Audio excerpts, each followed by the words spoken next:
All right. So, Arthur, how are you doing today? Nice to see you again. Yeah, good to see you. So what are we chatting about today?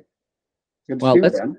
yeah, let's talk about something that we're both really into. We're both passionate about health, well-being, exercise, and nutrition. Yeah, absolutely. It's one of the most important things as it regards your health. In fact, as I understand it, it's probably much more important than even your exercise and things that you do on a physical basis. So yeah, this is a great subject.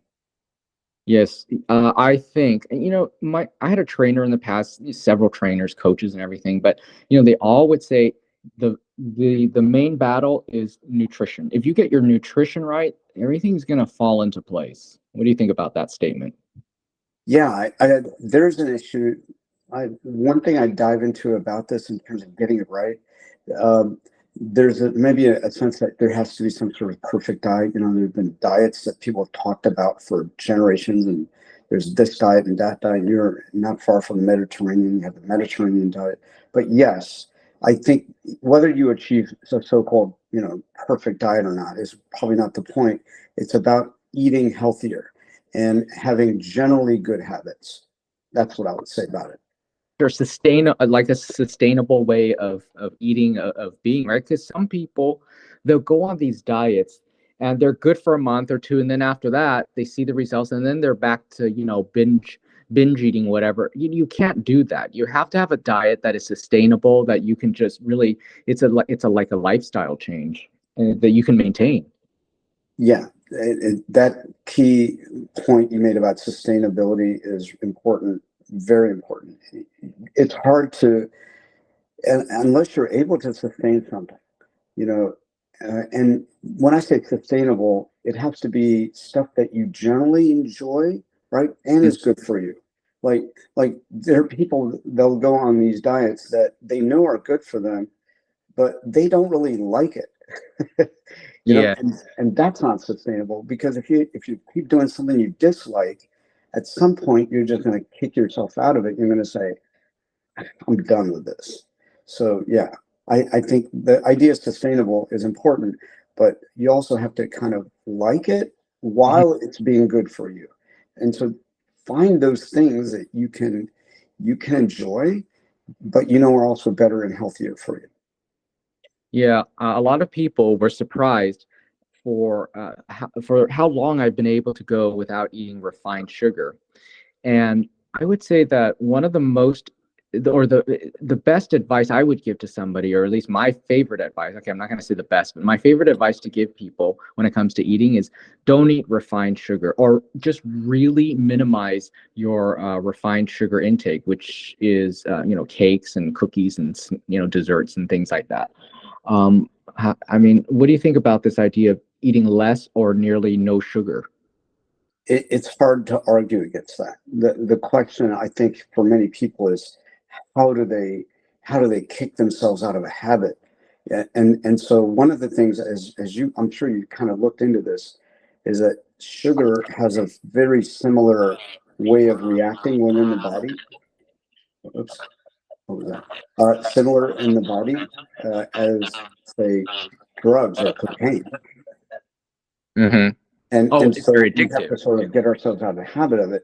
But yeah, and once we start doing certain things, we realize, oh my God, this stuff has been, it's not just hugely detrimental. Over time, it leads to very serious diseases. So yeah, we do want to definitely cut back on refined sugar. Yeah, and I think that, for some people it's really bad. It can cause disease, diabetes, whatever. For some people, it doesn't really do that much to them. Maybe genetically speaking, they're not predisposed to any of the things that the sugar might do to them. But then I've also not known anybody who's become healthier from eating refined sugar either, you know? So there's that. And then there's also the whole like weight gain thing from eating refined sugar. I guess it really depends on the person, but I don't think not eating refined sugar has made anyone less healthy, if you know what I mean. Yeah, yeah, that's right. You're not going to be worse off by having less of it. You're only going to be better off, and that sort of makes it a lot easier to decision, right? That Yeah. a lot of time when people are taking some medication, they'll have these, side effects and all the warnings about what could happen, possibly negative if you take this medicine to address a, whatever condition you have. But food as a medicine, especially healthy food, will essentially only be positive unless you have some severe allergy to certain foods. But other than that, like, I don't know anybody who has an uh, allergy to generally whole foods. Hmm. You're going to Hmm. find something you can eat that's healthier. There are certain, I mean, if you like sweet things, there are substitutes that are, they're just as satisfying. I don't know. I love eating fruits. You get fruit sugars. Those are fine. Those, I mean, I guess maybe there's some people who don't like to eat fruits, but there's got to be a fruit that you like to eat. You know what I mean? Yeah, no, right. Oh, 1 second. I was just checking the sound because I may have you muted here. I'm sorry about that. Oh, of course. What was the question again? Sorry. Oh, just that I think that if you have that hankering for something sweet, maybe you can reach for something with natural sugars instead of refined sugars. I mean, it almost sounds funny to say, "Oh, I feel like chocolate chip cookies, but instead I'm gonna have an apple." But over time, you can sort of reprogram yourself to reach Yeah, for no, something. yeah, you can reprogram yourself just as you were programmed into being addicted, or at least if not addicted, very strongly desiring sugar. Yeah. You can wean yourself out of it by gradually moving away from it. And one way to do that is to have a substitute, something else that would address that desire or craving, Hmm. that is natural and whole. Having a fruit or vegetable, or having something that is less refined. Yeah.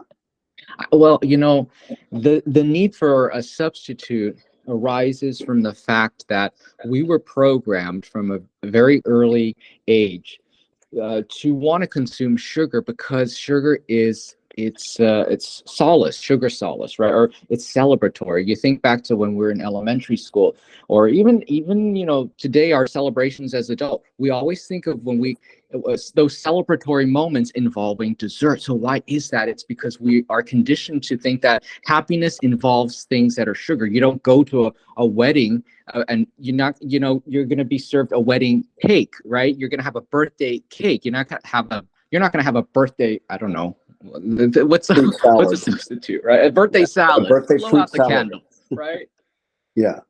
Yeah, that's right. And by association, we associate those, happy, joyous moments, those positive experiences with things like this.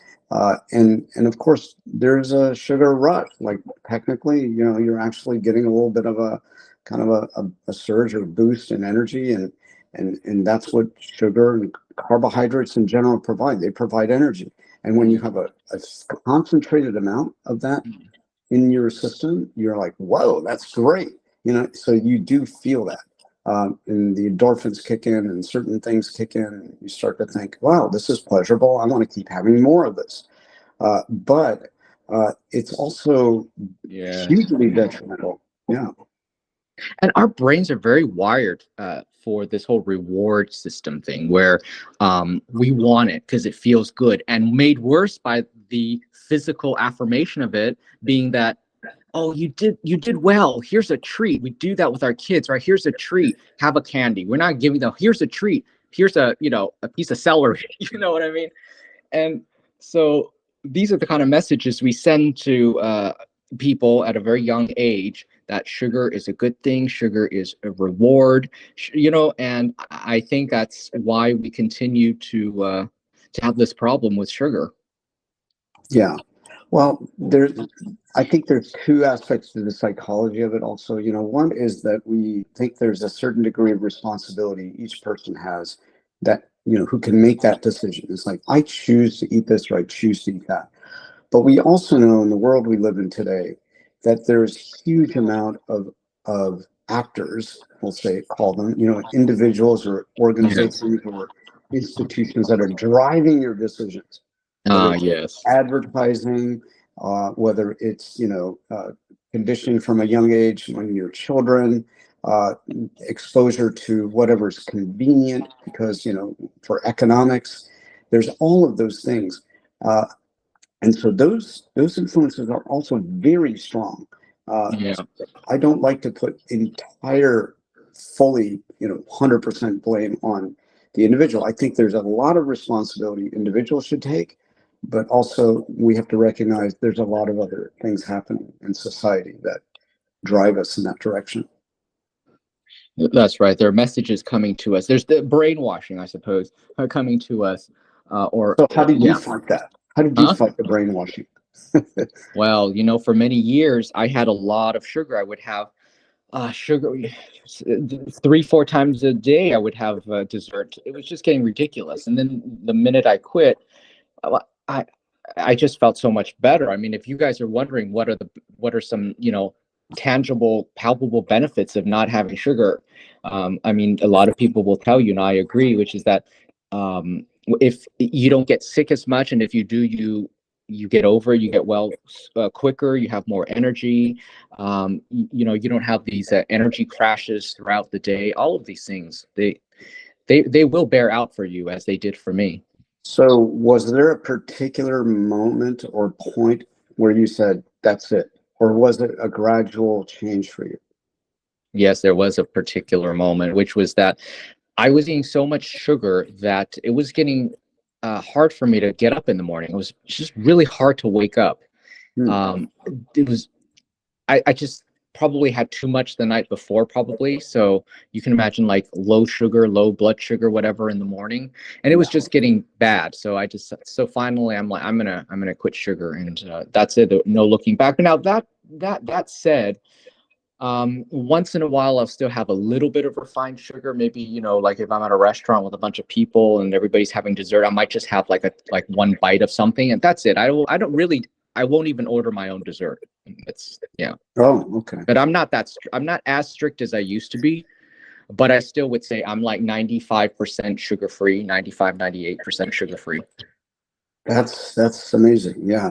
And it takes a lot of, I guess, initially conscious effort, but after a period of time, it's become sort of just your standard operating procedure, right? It's just the way you do things now. Yeah, yes. And I think, this whole no sugar thing is starting to hit where, vegan and vegetarian was becoming popular maybe like 10 years ago or something. And now, everything you can find, even restaurants, some vegan or vegetarian options. And I think that's starting to happen now with no, foods without sugar. You will find these options in the supermarket aisles. It's not Yeah. hard to find sugar-free cookies. I drink sugar-free almond milk, that kind of thing. Yeah. Can I say something here, like as a huge admonition to people? Yes, go ahead. Read the labels. Yes. Read labels. I think before labels existed, not I grew up in the United States before these labels were required, right? And even after they were required, we were not paying attention. But as I got more and more conscious or conscientious, I would say, about my health and also my family, also mindful of it, we started looking at labels saying, oh my God, what the heck is in this stuff? You know what I Mm-hmm. mean? Mm-hmm. I know. I read. That's why my shopping takes so long at the market, because I read everything. Yeah. But some people don't know how to read the labels. They don't know what to look for in the nutrition facts. They don't even know what a carb is. So Yeah. what should we know when we look at the nutrition facts? What's the first thing you look at? What's important to you? Yeah, that's really a great question. So first of all, I want to give a kind of very quick overview. I mean, we've got three main macronutrients that we all require. We all need them as human beings, okay? We need protein, we need fats, and we need carbohydrates. Yeah. So we need all three. The question is, in what form and how much? That's the thing. And so when you look at one of the things we want to look for is portion size, right? Yes. Because people will eat something out of a bag of chips and they'll say, oh, it's low fat, but they had like 10 servings of it. Mm-hmm. Yeah. So there's that. And then you have to look at whether an item has added sugar. Like if there'll be like ketchup, or I'm thinking of think of all the sauces that people buy, Yeah, anything spaghetti with the sauce. tomato-based thing, whatever, has a sugar in it, and Yeah, potentially a lot. you'll think something in a can just has the vegetable, and then Mhm. for that they have added sugar, Yep. like peaches, you know. Yeah, I know. Yeah. So always look for that, the added sugar amount, and look for the things about, what are you looking for? Are you looking to get protein? How much protein does it have in it? Is it much or is it hardly any? But yeah, I think generally we do want to look at what's appropriate, and each country kind of sets out its standard. The U.S. does that. I'm sure Europe does that. I'm sure many other countries, or some do. But you should look at also online for what is the appropriate amount for a person of your age or weight. What should you get? And there's a lot of good information out there. Yeah, and further, the amount of fat. I don't just look at the amount of fat. I look at it. I also look at the amount of saturated fat, because we want to avoid saturated fat, right? Yeah. Yeah, saturated fat, right? Because like also if there are certain ingredients that are like the oils, Hmm. like anything that's hydrogenated, those partially hydrogenated oils, those are all, much less healthy for you. They're actually terrible. There are certain oils that are healthier. There are certain fats that we consider good, that you can get from like nuts, or some lean meat if you eat meat. So all those things I think are important considerations. Yeah. Yes, I do eat meat, and I know that a lot of people think that, oh, it would be healthier if you didn't eat meat. But I actually think that sometimes being a vegetarian and the choices that you end up making as a vegetarian or vegan, sometimes they're not all that healthy, because you think about like some of these vegan foods and products at the market. A lot of it is processed. A lot of it is also highly processed, and people at the end of the day want to buy food that tastes good, and so they add all sorts of things to vegan products that it's no longer healthy. It's super high in sodium. I've even seen a lot of like fake meat, vegan meat, whatever, Oh yeah. that has high saturated fats. So Yeah. that's not healthy at all. No, it's not. And I told you that I occasionally will meet with clients at some of the local hospitals. There was one person I met who's vegetarian. And I'll say this because I'm also of South Asian origin, background, and she was one of the less healthy persons I've ever met. And one of the reasons is not that she was vegetarian. Being vegetarian is a good thing, but however, what she ate, and the form in which she ate it. It was often very, very deep fried. She liked deep fried foods. Mhm. This is something also, sometimes the way we cook our foods is killing all the nutrients out of it. Oh, So you can be a vegetarian and be unhealthy. It's really, you have to think about not just what you're eating, but in what form it is. How is it cooked? How much of the nutrients are still preserved in there? That kind of thing. And so yeah, just a matter of being vegetarian doesn't necessarily make you healthier. It's other things too. just this idea of not overcooking your food and killing all the nutrients is an important point. And one of the fast, I guess, well, fast casual, but still fast food places in America that are really like is Sweet Greens. You know Sweet Greens, right? I don't think we have a lot of those here. We do have things like, there's Mediterranean style kind of stuff, that there's kava, there's Kava, something yes, called I like medse. kava. Uh-huh. Yeah, yeah, those are both good. And Sweet Greens is like that too. A little cleaner than kava.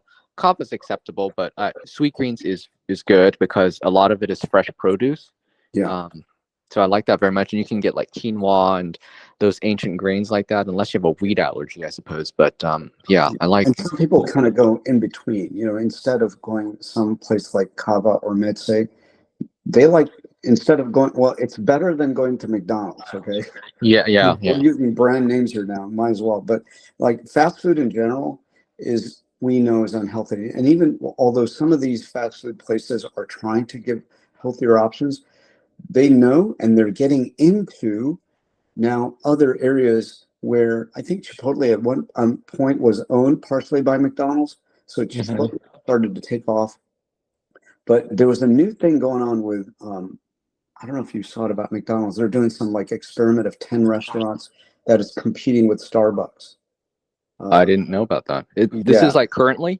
yeah. It's a like within the last week. Oh, There's like 10 restaurants in Texas and Illinois that they're opening up. These are kind of drive-through, uh, coffee, quick drink places. A lot of, and it's all about what the younger generation wants. But we getting back to the nutrition stuff.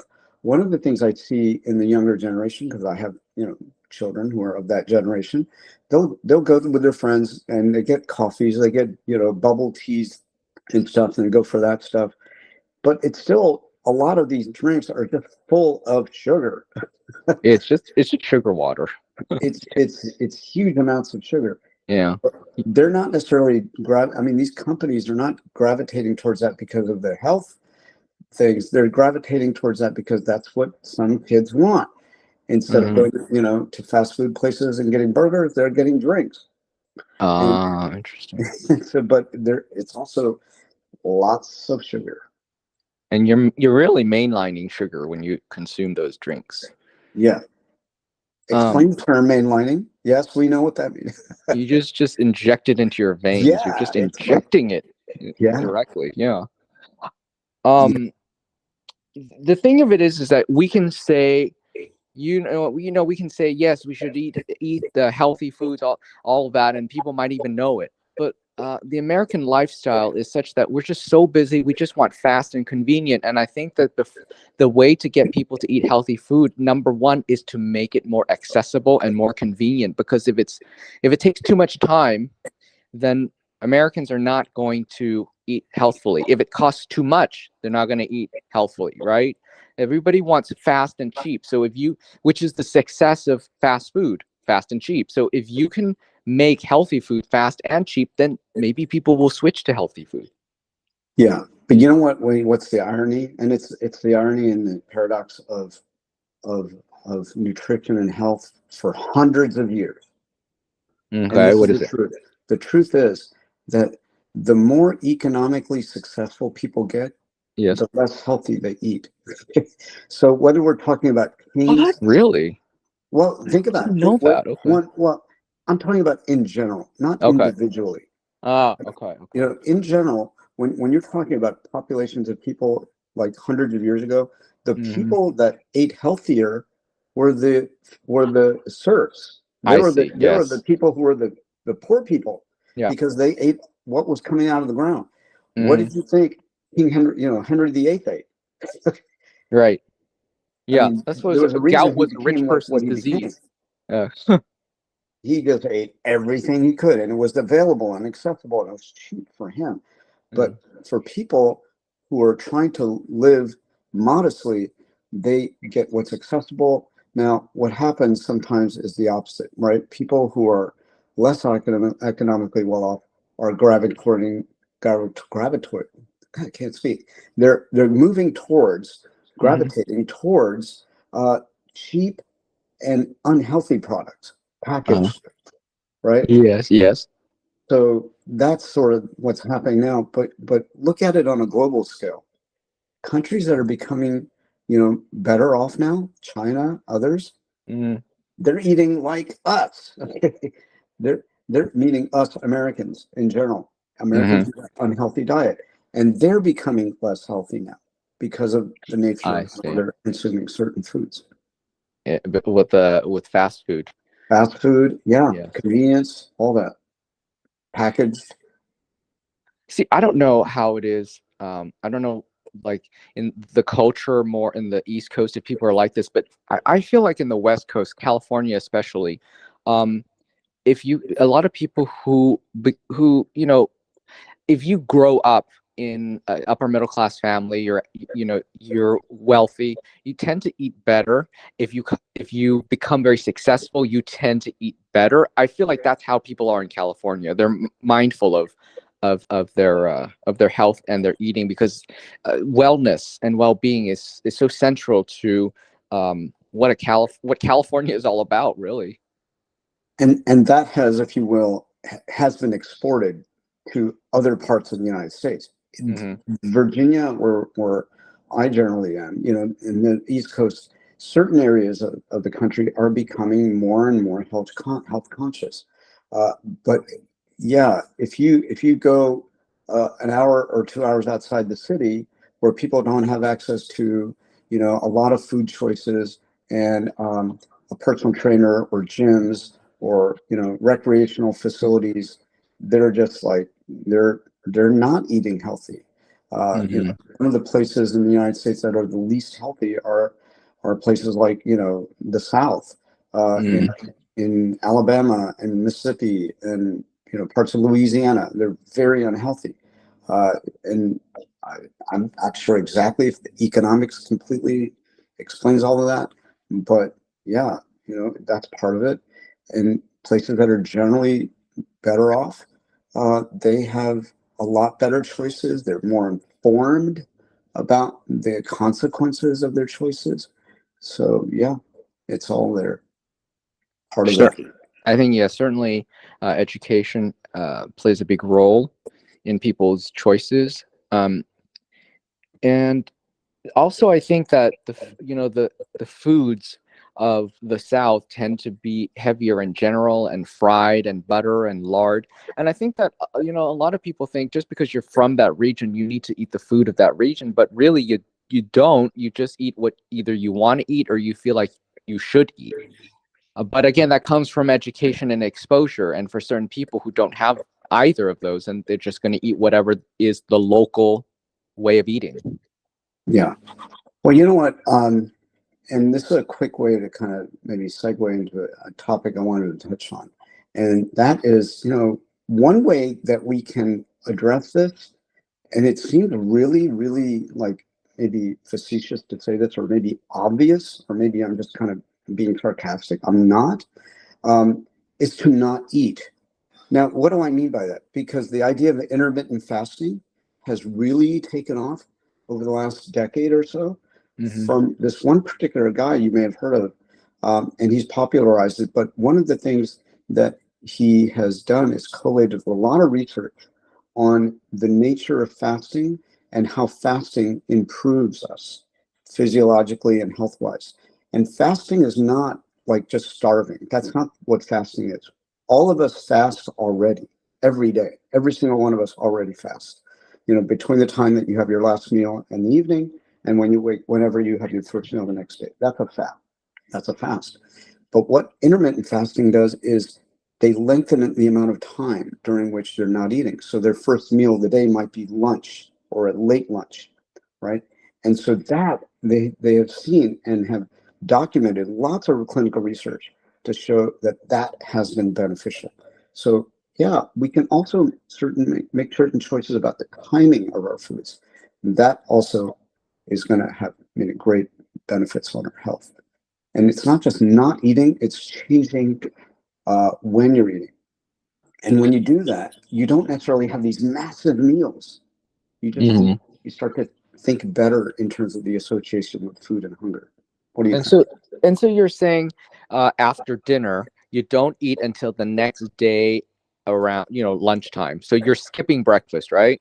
Which is Yeah, interesting because, as kids, we're always told what's the most important meal of the day? It's breakfast. So, but yeah. now people are saying don't eat breakfast, right?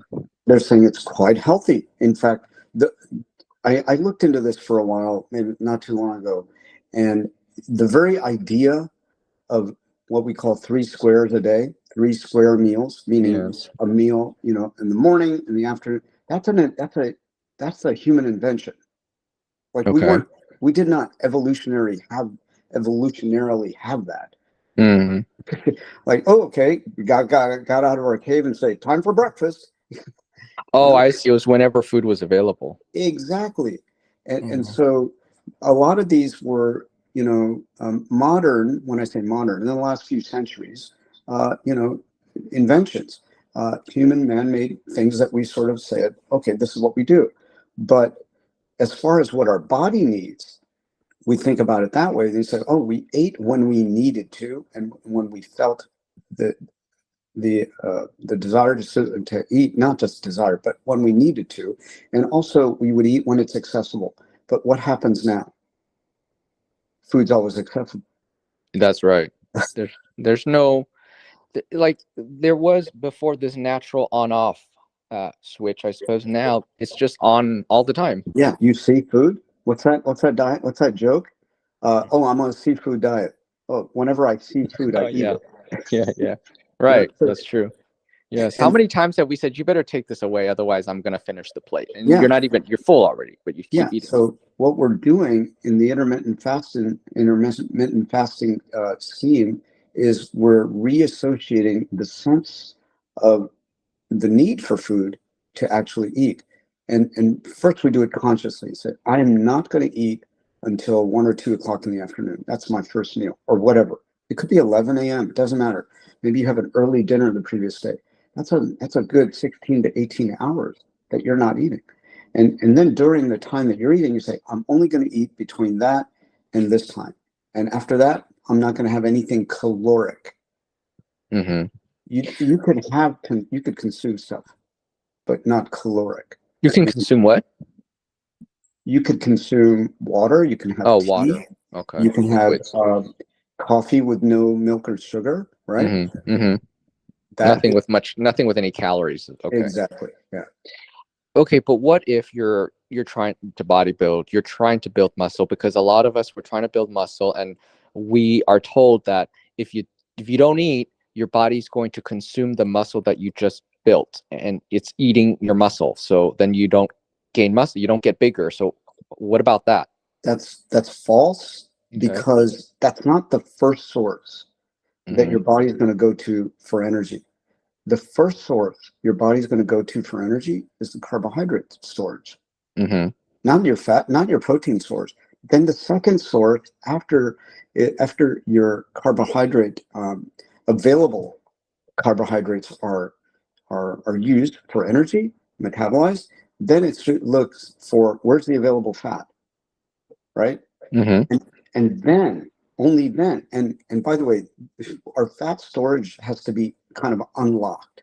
We Mm-hmm. have to allow it to be released to be metabolized. If we don't, it just continues to accumulate. But if it's not unlocked and it doesn't go to the storage of our fat storage, then yeah, it might go into our protein. But that's way later. That's way Mm-hmm. later. It that so the idea that we're gonna get weaker, if we do that, no. But here's the thing about protein that's important, and I'll try to keep this really quick. Um, there's a certain amount of protein that everybody requires. How you get it, where you get it, and what form you get it is up to you. And you can get healthier forms and unhealthy forms. But there's a certain amount you need based on your weight and size. We all need that, whether it comes from vegetable and non-meat sources or meat. It's going to come from somewhere. Your body requires it because you need strength when you're 70, 80, 90 years old to get up out of a chair. And so the muscles are going to need those amino acids, the protein the amino acids that are in proteins, in order for you to maintain that strength. You have to have it. And so that's why we want to make sure we get a sufficient amount of protein. But we need to get it from whatever sources we can. Our protein is not going to wither away simply because what was that scenario you're describing? But yeah, it's But something that also happens naturally. Americans tend to eat a lot of protein. I can tell you that most Americans probably eat more protein than they probably need. And also, like bodybuilders, they're obsessed with extra Protein protein. powders. Yeah. Yes. And I've noticed that living outside of the US, and there have been like videos and TikToks and memes about this where it's so hard to find protein in quantity outside of the US, because the portions of meat can be really small in certain countries, whereas in America we'll have big slabs of meat. In other countries and in their food culture, meat is not the protagonist of the plate. It's just a supporting actor. It's just a small. It's almost like a garnish. Sometimes I'm like, what's going on here? This is a burger. I see more bun than meat. And so yeah, I'm always want for more protein when I'm outside of the U.S. It seems like there just isn't enough. Like a double burger in anywhere else is like a child-sized burger in America. Yeah, and you're a good reference point to kind of look at that comparison between, because you've been in Europe a lot, and you see the different ways that people are, the certain amount of food that people give as a general portion, and we know in the U.S. they tend to have these portion sizes, especially at restaurants, even fast food places, or even fast casual. Those portion sizes are like double the size of a normal serving. Mm-hmm. They're pretty big. And Yes. even the drinks are like, they're not 8-ounce glasses, they're 12-ounce. They're like, big, tall glasses. Yeah, you can step into the cup. It's so big. Yeah, so everything is bigger, and uh, and then people feel like they have to finish all of it, and they do often. So Yes, that's the thing. that's the problem. It's You're not that right. it's too big that's the problem. It's that you're gonna finish it.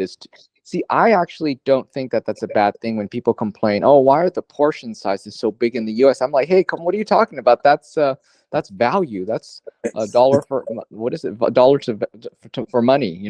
What am I trying to say here?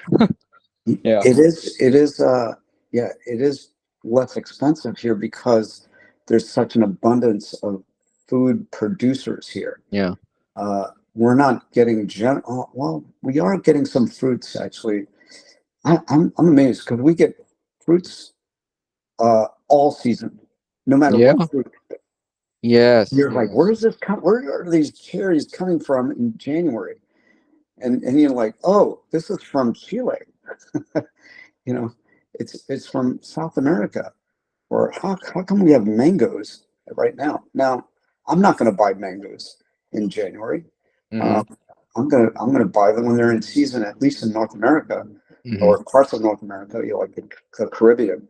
But yeah, there's so much food here, and it's such an abundance of it. It has brought the prices down.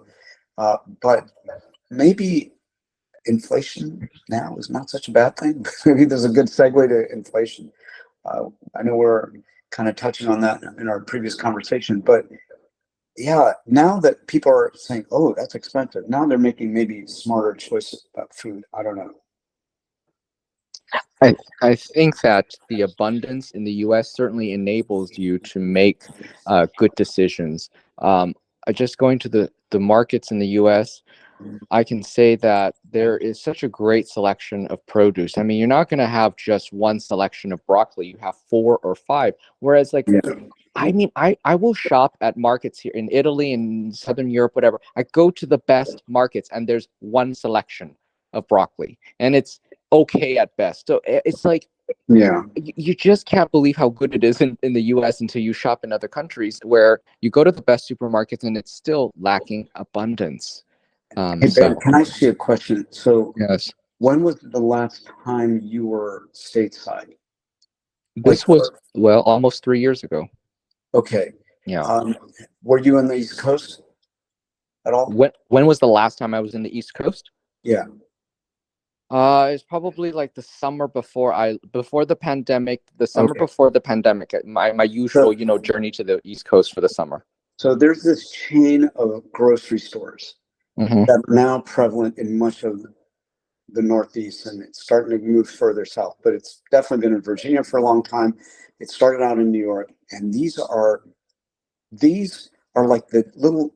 It's like the Disney World of grocery stores. Okay, Oh, I like the it's sound of that already. it's Wegmans. Have you Uh-huh, heard of okay. Wegmans? Okay, Wegmans, first no, I have not. Wegmans. Apparently, Mm-mm. they started as a grocery store like in upstate New York, like more than 100 years ago. But Okay. now they're like, and no store. I mean, each of these stores is massive. Like it is huge. Oh. I think it's got to be in the range of a few 100,000 square feet. It's really huge. And Uh-huh. so within these grocery stores, and I think that's a misnomer because they're not really, there are one or two restaurants. There's not fast food, but they have their own eatery. They have a huge seafood section that you could have every fish you can imagine. You have a huge fresh produce section in which all of those 4 or 5 different kinds of broccolis you talked about, they're all there, and they're all of the highest quality, right? And there's every row of the you would find at a normal grocery store. It's all fully stored and like perfect. Everything's Wow. perfect. I And like it's that. like it blows your mind, like how much stuff and Yeah. and they have parking garages for just the Wegmans. Like there's one Wegmans I went to, it had a 3-level parking garage Mm-hmm. for the grocery store. Okay. Wow. Okay. And yeah, so it is, this is all just to say that some people, they do they're really spoiled with all these choices, and some of them are fairly expensive, like every form of organic food that you can ever imagine is also at Wegmans. But does everybody buy it? I don't know. I think people are starting to make healthier choices, and they do have a lot of options. But it is really coming down to that, and I think this is maybe a good way to circle back to this idea and what this all starts with in nutrition. It's really about individual choices that we can make. We can make a lot of good choices, and there's sometimes very large number of options we have. Sometimes it's limited, but it's a choice, and sometimes it's just a matter of making a better choice for us. Yeah. Yes. Okay. So, well, Arthur, I have some good news and some bad news. The good news is this has been a really good discussion. The bad news, we are out of time. But then Yeah. the more good news, we're going to be back, aren't we? Yeah, I'm looking forward to doing it again, and maybe we'll talk about different topics. But this was just something I guess we could say, to use an idiom, we scratched the surface of food and nutrition. And maybe we'll come back to this again, I'm sure. But it was a great discussion. Thanks for having it, and yeah, we'll do this again sometime. Sounds good. Okay. Well, thank you everybody for listening. Join us again. We're going to have Yeah, another thanks a podcast lot. soon. All right, we'll see you guys later. Bye for now. Okay. Bye for now.